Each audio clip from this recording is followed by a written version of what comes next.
Si Joey Abacan, Ma'am Annette, Daisy Garcia ng Artist Center.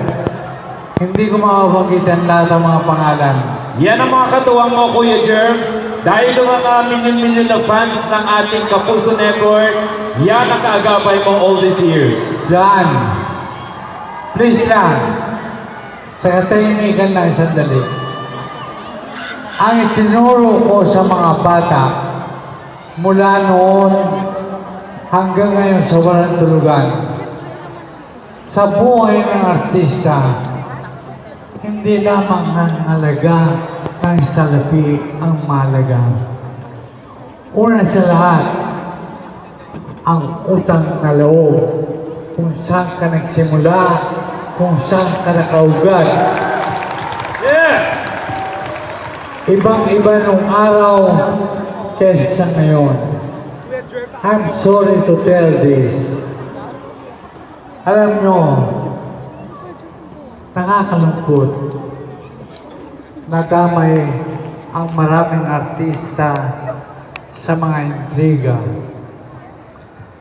Nung panahon nang natutunan ko sa sampagitan, ang mahalaga ang respeto at hindi paglimot sa mga tagahanga na nagbigay ng buhay sa mga artista. Lalong-lalo na, Kuya Germs, ang mga sponsors natin na all these years, nandiyan pa ang Lamoyan sa Happy Superlines. Thank you very much. At Mama Nene, Armes, thank you. Placenta, JDC. I might forget something, Kuya Germs. River Gold, Yes.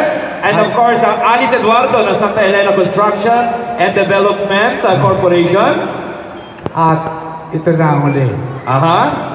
ang ating Panginoon. Dahil ang GMA, hindi lamang sa Luzon, Visayas, Mindanao, Pilipinas, kung hindi, pinatunayan din ang GMA Pinoy TV International at ang GMA Live. Kung hindi nagpakita ang GMA Pinoy TV International kung paano pasiyahin ang mga kababayan natin na sa ibang bansa, nakita nila paano sa unang pagkakataon